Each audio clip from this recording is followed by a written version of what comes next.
All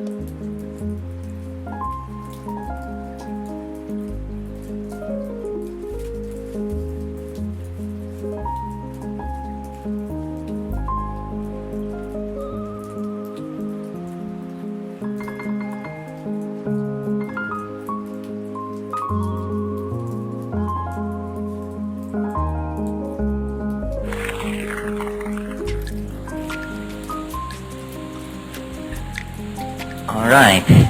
Wonderful to see so many people turned out after having just been here a scant year ago. I'm delighted that they invited me back. The deal is no jokes about Camaro raffles, no jokes about Moldavite suppositories. So just consider it as if it didn't happen. No, it is a pleasure to be here. I'm fascinated by this green and intelligent part of Texas. I grew up with all the prejudices against Texas that you have in western Colorado, where Texans arrive to kill our elk once a year and then depart and leave us once again bereft of glory and drawl. So I did a radio show. Some of you may have heard it, and it was an occasion to be up at the campus. Wonderful university. I see a lot of universities, and a lot of them look like Air Force bases, and you're very fortunate to have the University of Texas at Austin. There are some great people associated with that faculty. Okay, let me get a wet whistle here. How many people have read at least one of my books? A lot of people. Well, so what I'm thinking is I have some things on my mind, and I'll run through that, but I'd like to leave a lot of time for Q&A, because my thing has several facets, and maybe you're interested in Salvia Divinorum and I'm raving on about modeling and animation, or maybe you're interested in the end of history and I can't shut up about serotonin metabolism. So this is all part of the picture, but driven by your needs and your agenda, I think it's much more fruitful. It's much more fun for me. The audiences in these things are the great joy. And I should say to you, as I say to all my audiences, the psychedelic community is still small and tight, and we look pretty much like everybody else out there. That's part of our victory, I might point out. It's not that we came to look like them, it's that they finally let it down and now they all look like us. But a gathering like this is an occasion to actually see your local psychedelic community. So take a look around. Somebody in this room has what you need. And it's like an intelligence test, isn't it? All social interaction is, it turns out.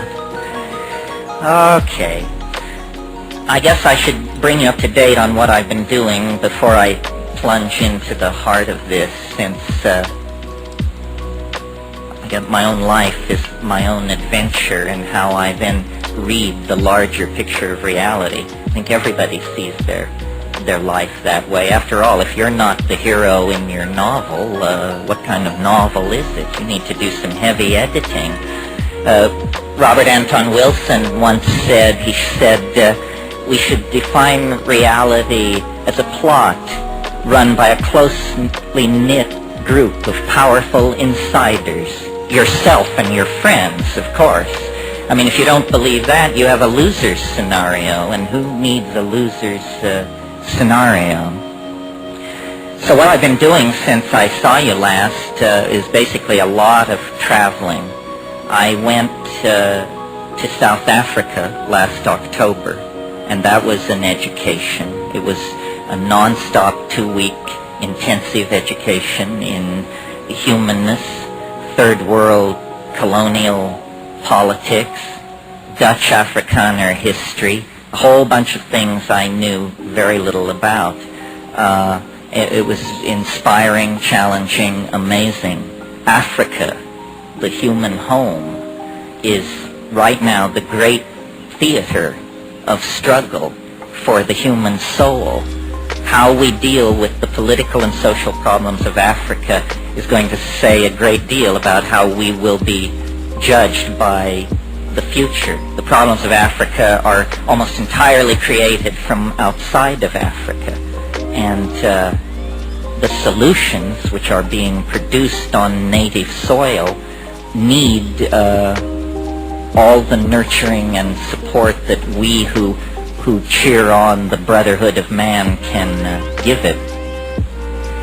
And then in February I went to Australia. And if I had known about Australia what I know now 30 years ago, I'm sure my life would be very different.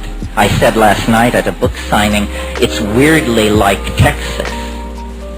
I mean, it's large, it's largely empty, and it has a very eccentric population of hard-driving folks who are lovely to party with and know how to barbecue. So, what more can I say? Okay, so enough with personal reportage, local color, putting us all at ease, and all the rest of that forensic malarkey. Cut to the chase. When I think about talking to an audience like this, I go through my toolkit and try to say, you know, what is cogent, what's meaningful, what can bring us forward. And there seem to be, it's a changing list, but at the moment what seems to be going is the old perennial psychedelic alteration of consciousness for purposes of personal exploration, social reformation, creation of a new art, a new politic. That's one of the major pieces of the puzzle. Another major piece is the new communications technologies. And I mean not only the internet, but the software that allows us, each and every one of us, to be animators, filmmakers, visually expressive people who can produce emotionally moving works of great depth and beauty. This is something that technology has brought to us. And strangely enough, a technology largely produced by psychedelic heads, people like ourselves. I told you last year, I think when we discussed drugs and technology, that the only difference between a computer and a psychedelic was one was too large to swallow. Well, you know, great progress has been made in 12 months. In another 3 or 4 years, we will be able to swallow the computer. Some of us may never be able to swallow it. The third piece of the puzzle, which is sort of mine alone to play with, since no one else wants to be this publicly crazy, is the whole business of novelty theory, the approach of a singularity in time that is sculpting the human and natural world, and that is so large an object in the intuitive sphere of human beings that it almost has religious overtones. And then the question for me and the question for you, I suppose, is how much of this can you take without having to take it all? How much of these ideas can you imbibe without having to go the whole distance? And the answer is, you know, it's a personal matter for each person to feel into their circumstance, which means their history, both psychedelic and non-psychedelic, and then to feel into the projection of their future.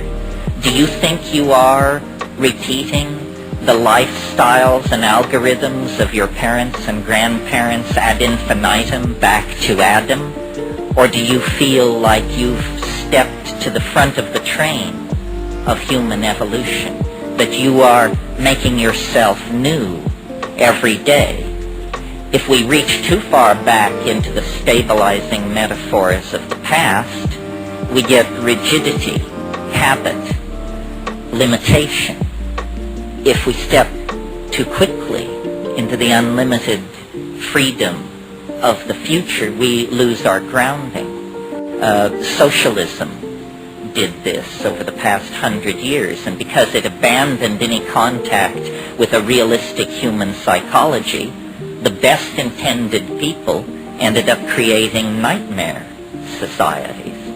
If your theory is not true to the nature of humanness, you will end up beating human beings like metal on the anvil of your ideology. And this creates great human suffering and historical catastrophe. And I maintain that our own society suffers from a failure to adequately model and reflect the true nature of human beings. We have ideas, we have ideals that get in the way of realism and immediate experience.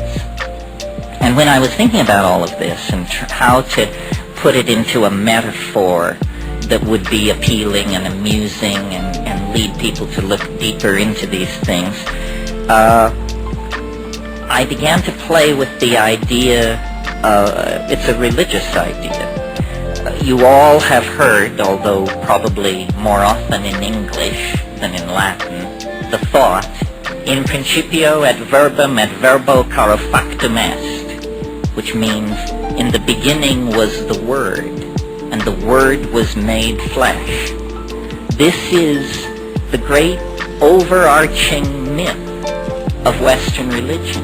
It equally informs Islam, Christianity, Judaism.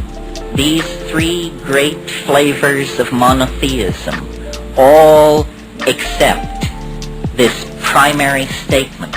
In the beginning was the Word, and the Word was made flesh. What does it mean, for a moment, taken away from the tired exegesis of the cults that have hammered at it for so long? What does it mean in and of itself? It means that language is somehow the privileged medium of exchange between human beings and the divine. That the descent of the Word into flesh makes the flesh more than flesh, makes the Word more than the Word. The union of flesh and Word launches the cosmic drama of fall and redemption that is the myth of Western society. And for centuries and centuries, we've concentrated on one end of this story of the fall and the redemption. We have concentrated on the fall. But meanwhile, through all the grimy betrayals and bloody backsliding of human history, the Word has quietly advanced its agenda. And I've been thinking a lot about this recently because in a new book I'm writing a lot about spoken language, speech. And I've come to a conclusion that, typical of me, is far from orthodoxy and far from much cover provided by anybody else's ideas on this matter. I've come to the conclusion that language is very old.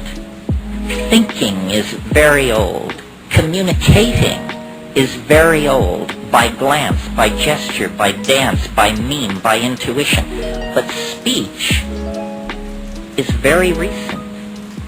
It's a technological innovation as fresh as the Pentium chip or the spinning wheel. It's something someone invented somewhere. It's the most successful technological leap forward ever made. It's the discovery of symbolic signification, that a noise, meaning nothing, can by convention be given a meaning, and that meaning will then attend that utterance wherever it occurs in the presence of those who have joined in the agreement that attaches the symbol to the meaningless utterance. It's a coding breakthrough. Somebody hacked this about 35,000 years ago, and immediately, as forms of media have a way of doing, it swamped the previous methods of communication because, A, it worked in the dark. Suddenly, evenings were not so boring anymore. It worked in the dark. It also, the touchy-feely forms of communication were generally one-on-one and related probably to having sex or aggressive physical encounters. But suddenly, one voice could reach many, and many could respond. And virtual reality was born at that moment, not here in the late 20th century, but at that moment, because acoustical environments laden with symbolic meaning became the name of the game. Stories is what we call these things. And they are the proper use of the advanced form of media known as human speech. It's using human speech to create three-dimensional scenarios that unfold, and everyone is carried along with the drama and the wonder of it. From that beginning, and in a series of successively accelerating leaps, the word has made its way into the world. It's interesting that straight linguists and paleolinguists believe human language is no more than 35,000 years old. Imagine that. We possess Homo sapiens skeletons 110,000 years old. People like the person who rode with you on the bus yesterday. People that modern. And yet, the experts tell us no one spoke until 35,000 years ago. No one wrote until 5,000 or 6,000 years ago.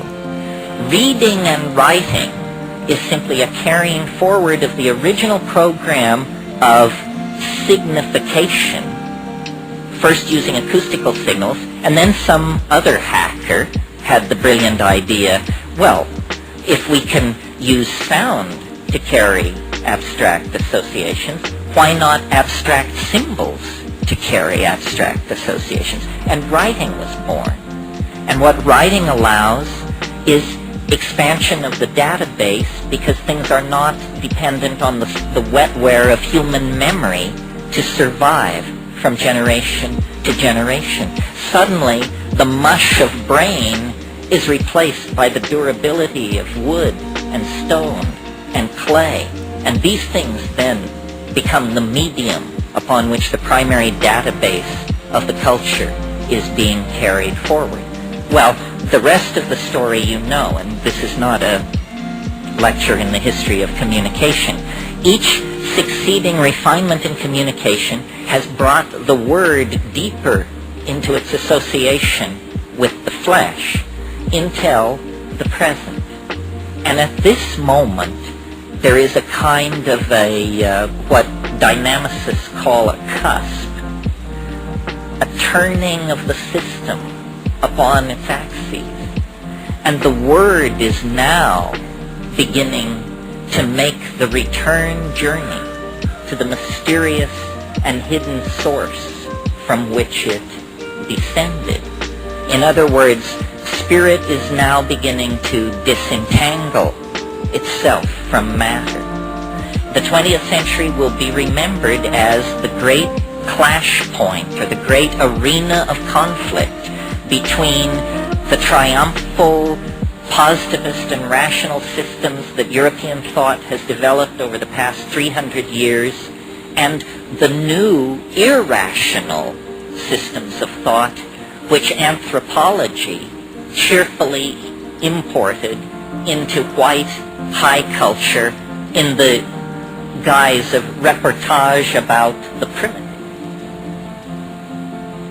But this reportage about the primitive turns out to be a kind of Ouroboros conundrum, the snake taking its tail in its mouth.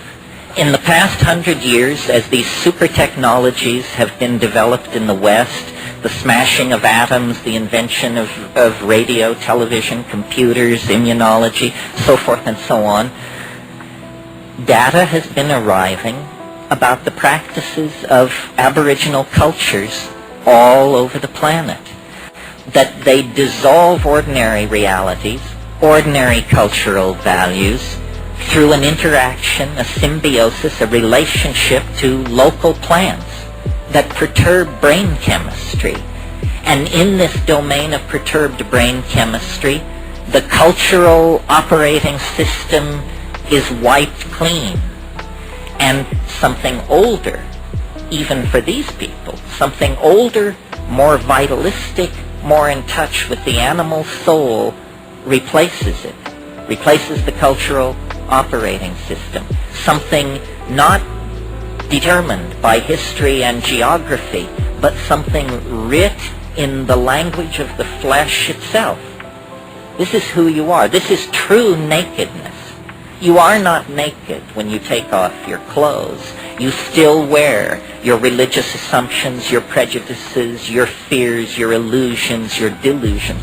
When you shed the cultural operating system, then essentially you stand naked before the inspection of your own psyche. Desmond Morris called it the naked ape. And it's from that position, a position outside the cultural operating system, that we can begin to ask real questions about what does it mean to be human, what kind of circumstance are we caught in, and what kind of structures, if any, can we put in place to assuage the pain and accentuate the glory and the wonder that lurks waiting for us in this very narrow slice of time between the birth canal and the yawning grave. In other words, we have to return to first premises. So I've been thinking about this a lot, and at first it seemed to me only a metaphor, this phrase, culture is your operating system. But because I travel around a lot and get that jolting experience frequently of, let's say, leaving London on a foggy evening and arriving in Johannesburg 14 hours later to a sweltering day in a city of 14 million on the brink of anarchy, I get to change my operating system frequently. And so I notice the relativity of these systems. And some work for some things and some for others. For instance, if you are a positivist, if you're running Positivism 4.0, you can't support UFOs. Positivism 4.0 does not support UFOs. If, on the other hand, you're running your Rancha book 5.1 as your operating system, UFOs and a number of other things can get in through the door. That is what we would technically say is a more tolerant operating system, or its plug-in support special effects denied the positivist. Well, it's fun to think this way because it shows you that you don't have to be the victim of your culture. It's not like your eye color or your height or your gender. It's fragile. It can be remade if you wish it to be. And then the question is, well, how does one download a new operating system? Well, first of all, you have to clear some space on your disk. The best way to do this is probably with a pharmacological agent. You think of some while I have a drink of water.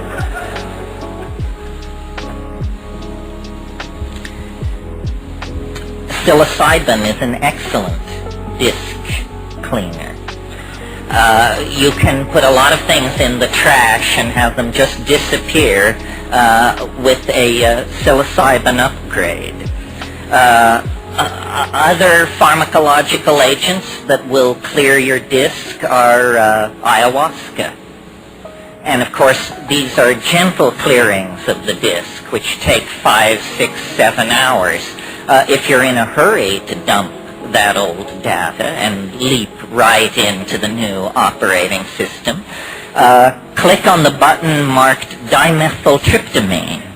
A compressed disk erasure will immediately be downloaded, unstuffed, bin-hexed, implemented, installed, run, and you will find yourself with an entirely different head.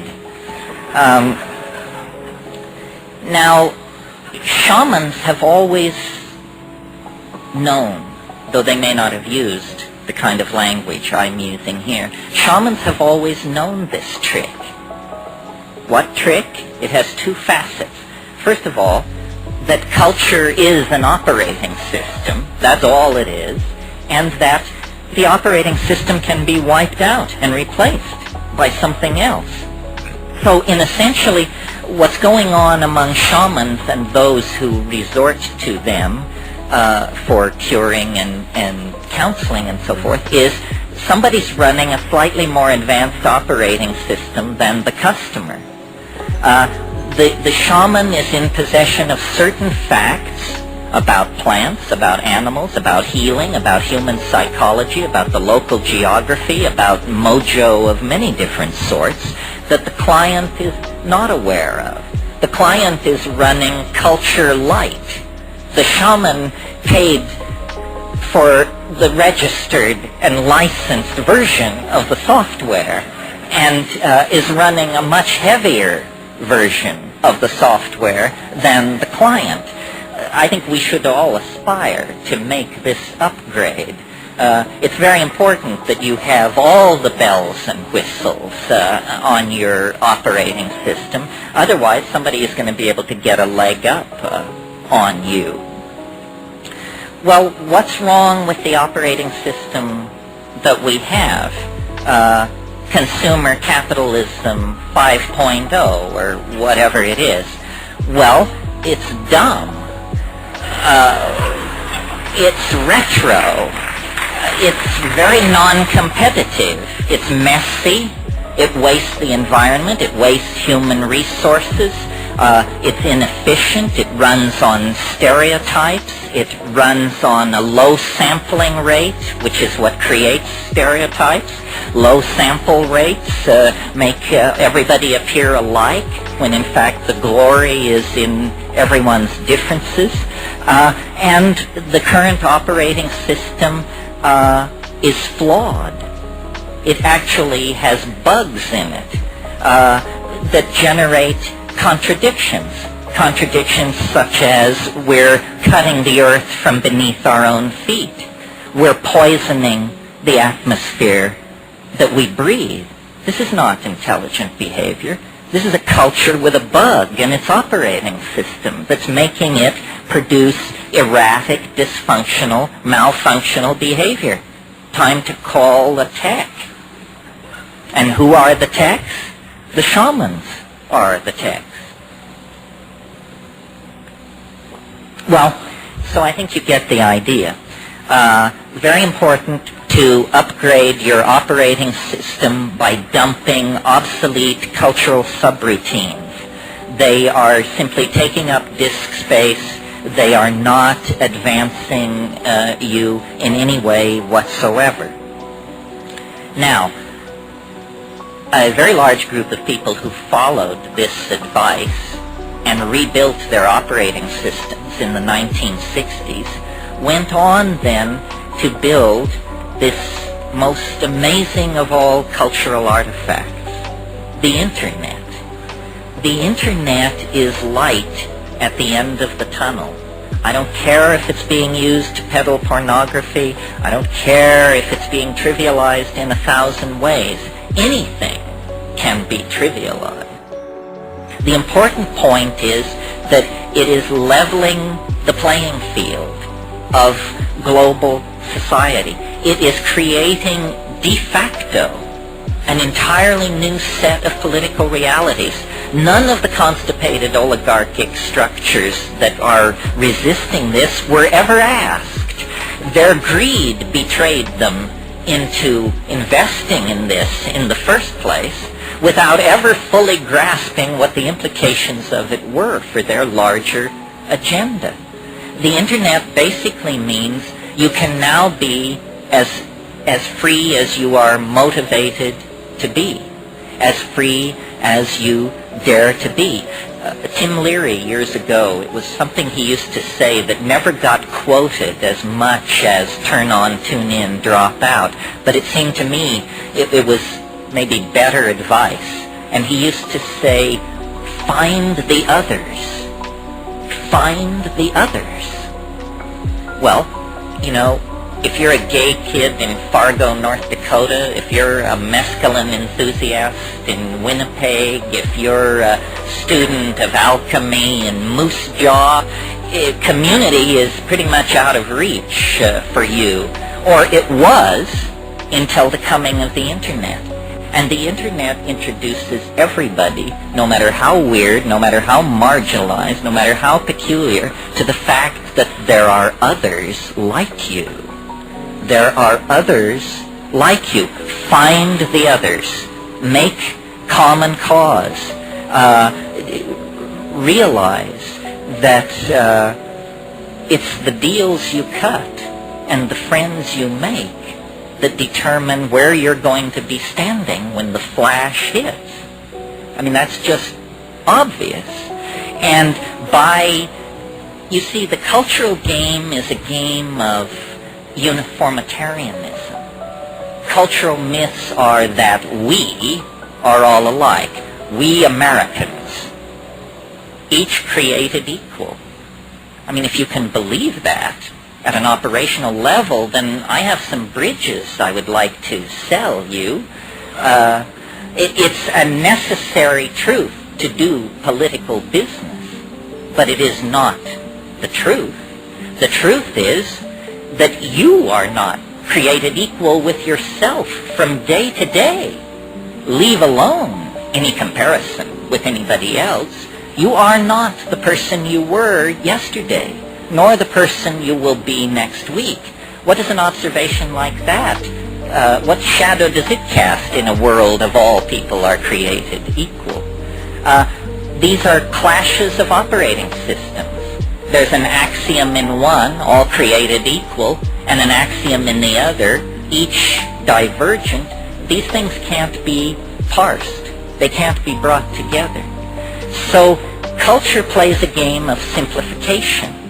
If you can make people think alike, they will buy alike, they will worship alike, and if, politics demands it, they will kill alike.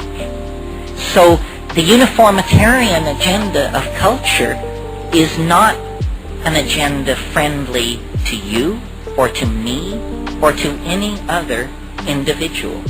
And if you start out from that point of view, you will soon realize that culture is not your friend. Now, this is not exactly PC to say, what with everybody running around recovering their Latvian roots and their Irishness and their this, their whatever. Culture is not your friend. If you define yourself as a member of a group, of any group, know that that is a gross simplification, and that everything about you that is interesting and unique is betrayed by defining yourself in that way. Most racism is practiced by people of the race that they are making racial judgments about. White people have far more racial opinions about white people than any other racial group, because that's where they spend their time. These gross simplifications betray humanity, betray uniqueness, make sane politics impossible. What we have to do is get back to the reality of the flesh, the reality of the individual identity. This is how we come packaged. A race, that's an abstraction. These days you have to have 3 years of genetics under your belt to give a satisfactory definition of the word if we're really going to go to the math on it. I mean, it's an abstraction of modern science.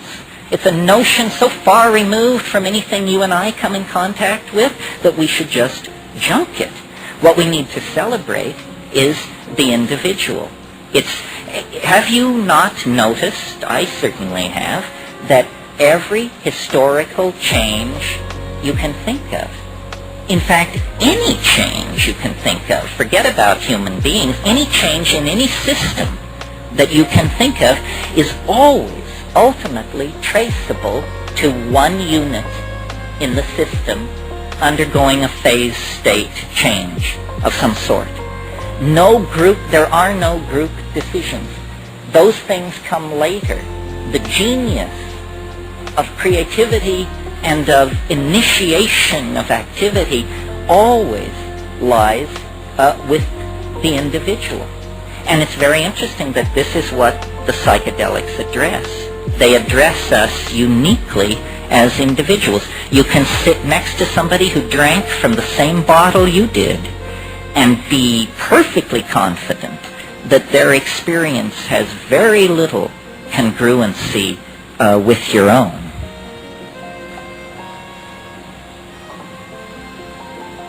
Well, so then if we let the scales of cultural values fall from our eyes and try not to look at the world through the eyes of science or democracy or capitalism or Christianity,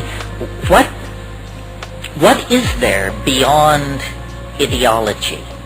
What are the facts of the matter? As I see it, the most visible facts on the surface of things, on the surface of being, I see the law of increasing complexity. Things have gotten more complicated through time. I have never met anyone who could successfully argue against this. That doesn't mean it's true, but it means that it may be, as Wittgenstein used to say, true enough. True enough that as you approach the present moment in the only area of the universe which we have accurate data about, which is this planet, things become more complicated. 1,000,000 years ago, there were no human civilizations. 1,000 years ago, there were no machines to speak of. 100 years ago, there was no communication infrastructure to speak of. 10 years ago, there was no internet. 18 months ago, there was no Java. Things are complexifying, intensifying, moving together. This is the universal drama that is reaching culmination in our lifetimes. Because, and I offer this, don't believe me for God's sake, don't believe anybody, just take this stuff in and then measure it against your own experience. The second extracultural fact that I've been able to discern, the first being things get more complicated as you approach the present, and the second being that process of complexification is occurring faster and faster. The early universe was very slow moving. It took a long time for things to cool down and life to begin its agonizing march out of the slime into animal form, meeting extinction and catastrophe and setback after setback, but always picking itself up literally out of the mud and moving forward. Well, as life left the ocean, the pace of evolution quickened. As life radiated across the land, the number of phyla multiplied, the number of species multiplied. Finally, 1,000,000 years ago, pick a number, 1.5 million years ago, The higher primates begin to use tools. Fire enters the picture. And just as an aside, isn't it interesting how long people used tools and fire before spoken language enters the picture? I mean, we possess tools 1,000,000 years old, human tools. Language 35,000 years old. When I was in South Africa last year, I was in this place that reminded me of like the Four Corners area around Moab, Utah. It was like nothing like I had expected South Africa to be. And when I wasn't teaching, I would wander the dry arroyos and hunt for human tools. And there was an archaeologist staying in the bar, or in the hotel there, and we would drink in the evening in the bar. And I would lay my day's find out on the bar, and he would sort it into piles. And he'd say, nothing in this pile is less than 165,000 years old. Everything in this pile is from human tools we're talking about. Now I've lost my thread because I was so thrilled with my sidebar. I think I can get it back. Ah, yeah, here it is. Here it is. And they say potheads can't think. Here it is. The second obvious fact which haunts the post-cultural viewpoint is this acceleration of change. And I've sort of built my career on this because I'm a rationalist, but I feel the emotional power of this thing. We are caught in a basin of attraction, to use a mathematical term. In other words, we are under the influence of something which is pulling us into the future, or into novelty, if you want to put it that way, at a faster and faster rate. So problems which are presented in the following terms: if we don't do something, in 500 years we will run out of this, that, or the other. Or if we don't do something, in 1,000 years this or that will happen. These are meaningless statistics because the acceleration into novelty is rewriting the rules now every 18 months.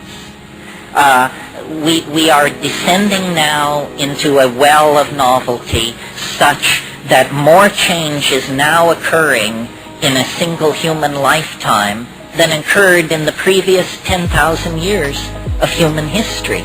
We are approaching at a faster and faster rate something unthinkable, something which is sculpting us in its image, something which shamans have always known was there, though they may not have used the metaphor of ahead of us in time. That's a Western download of where it is, because you could just as well say it's in heaven, or behind us in time, or everywhere, or nowhere. The point is, we're about to arrive in its presence, and it is shaping us to prepare us for the arrival. It is making us more and more in its image. This is not a new process. This began a long, long time ago, but it's now reaching its culmination. And I said a few minutes ago, the internet is light at the end of the tunnel. The internet is the beginning of a nervous system that is knitting not only all human beings, but all life together, all information together. Because, you know, there already is an internet. It's called the Integrated Ecosystem of Planet 3. It runs on pheromones, it runs on weather systems, ocean tides, telluric currents moving in the earth, thousands of methods.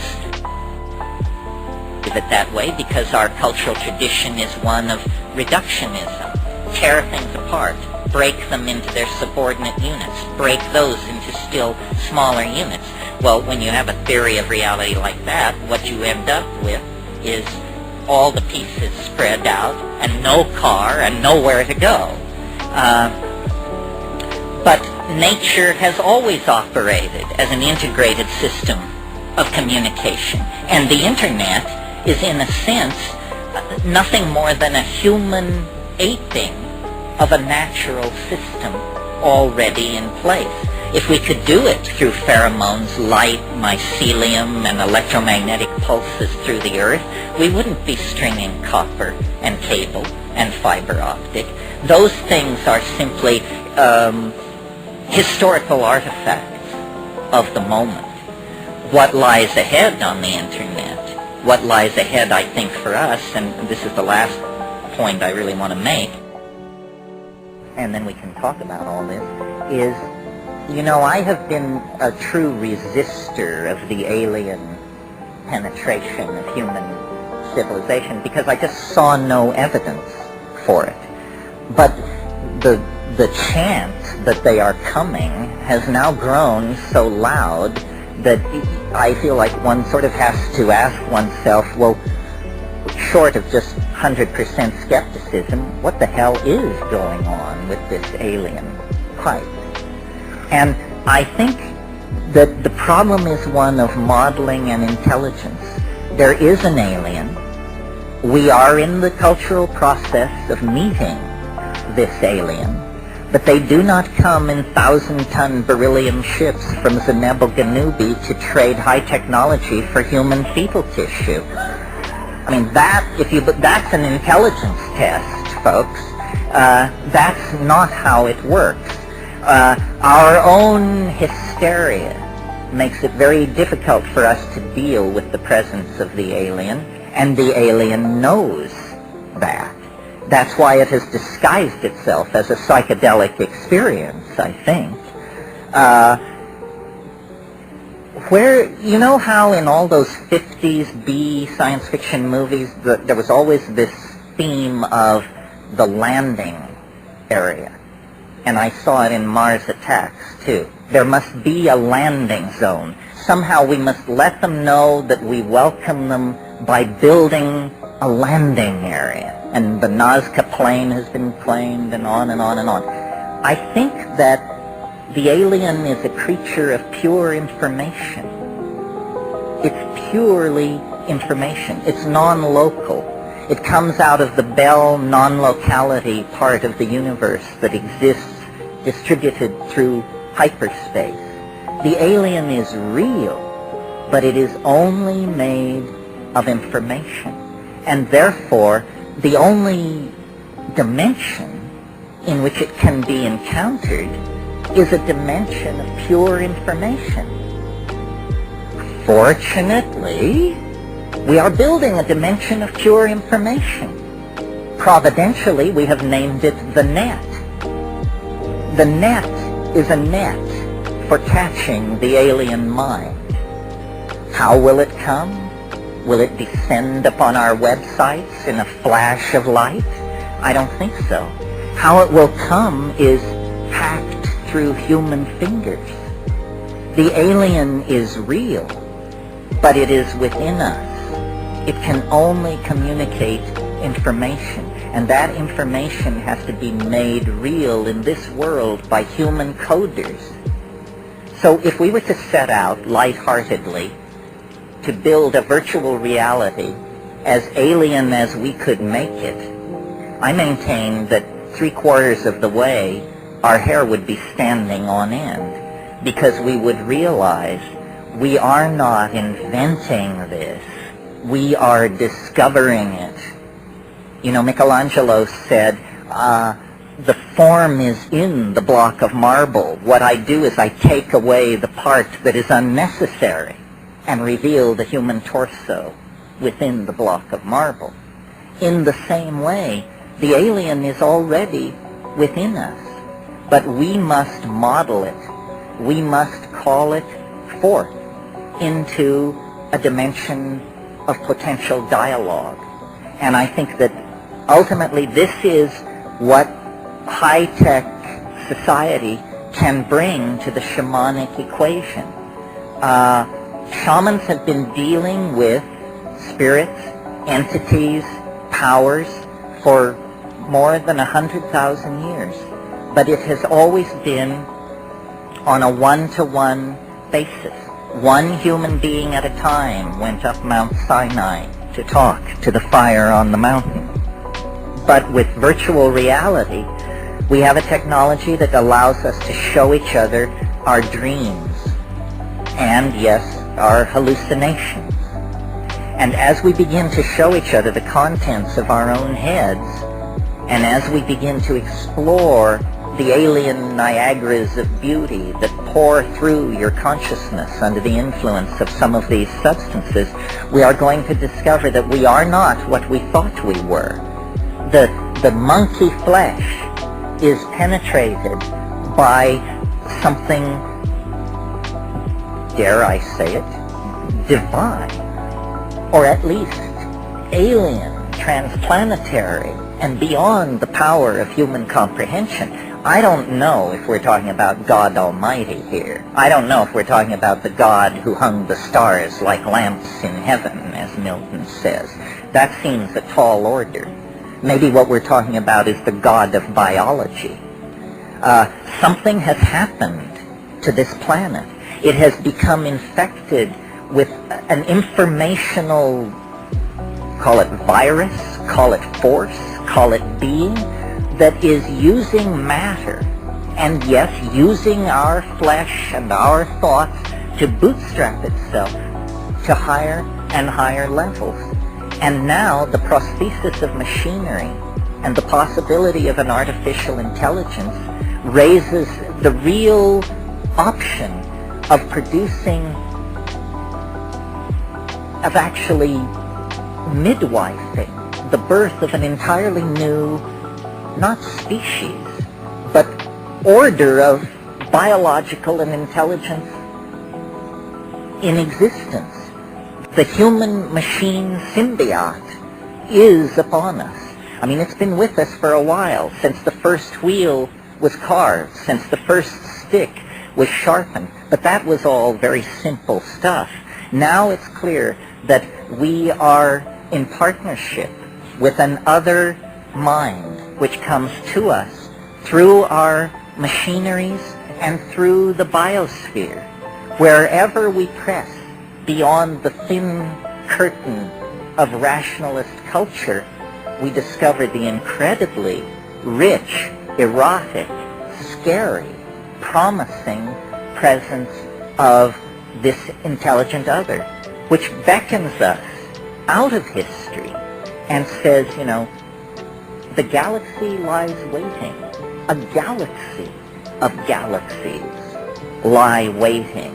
Lose the encumbrances of three-dimensional space. Return with the word to its higher and hidden source. And at that point, you will discover the alchemical paraclete will be given unto you. The alchemical dispensation will be given. And as James Joyce said, man will be dirigible. What did he mean? He meant that we will lose the limitations of physical and three-dimensional space, that we are destined to become mental creatures. People say, well, isn't this a terrible thing? What about this, that, and the other? All the things you're worrying about, we turned our back on 25,000 years ago. We have been marching through this virtual reality of our own creation for the entire duration of what is called human history. Now, is there a political implication to all of this? I think the political implication is, a personal one. We all must try to understand what is happening. We need to try to understand what is happening. And in my humble opinion, ideology is only going to get in your way. Nobody understands what is happening. Not Buddhists, not Christians, not government scientists, not, you know, no one understands what is happening. So forget ideologies. They betray, they limit, they lead astray. Just deal with the raw data and trust yourself. Nobody is smarter than you are. And what if they are? What good is their understanding doing you? People who walk around saying, well, I don't understand quantum physics, but somewhere somebody understands it. That's not a very helpful attitude toward preserving the insights of quantum physics. Inform yourself. What does inform yourself mean? It means A, transcend and mistrust ideology. Go for direct experience. What do you think when you face the waterfall? What do you think when you have sex? What do you think when you take psilocybin? Everything else is unconfirmable rumor, useless, probably lies. So liberate yourself from the illusion of culture. Take responsibility for what you think and what you do. And then the other political implication toward community is a lot of people are going to be very anxious because change raises anxiety in people. And people who have limited opportunities to educate themselves because of culturally inflicted abuse are scared because they can sense that everything familiar is giving way, but they don't want to embrace the unimaginable. These people need to be reassured. They need to be reassured by example and by hearing optimistic and reasonable rhetoric about the future. Selling the future as an 8-alarm fire, which is how the media does it, only makes a sane future impossible. So we need a responsible approach to thinking about the future. And it means taking personal responsibility for your drug taking, for the ideas, the means that you push into society, and for the images that we share among ourselves. You know, one of the great truisms of the New Age is that images can heal. But I've never heard anybody discuss the obvious contra-implication, which is images can make you sick. And you are constantly bombarded with images which disempower, divide, confuse, and make crazy, basically. So I think the reason psychedelics are such political dynamite in any culture is because they dissolve cultural assumptions. The scales fall from people's eyes and they say, does this make sense? Does my job make sense? Does my relationship make sense? To my significant other? To my government? To my children? To my environment? Do these relationships make sense? And of course, the answer for most people in high-tech society is no. We've been compromised, we've been deluded, we've been sold a massive pottage. The way out, then, is personal responsibility, new operating systems downloaded from outside of culture, which means from the deeper wisdom of the psychedelic plants, and then a commitment to community and a motto of to the future without fear. Without fear. Thank you very much.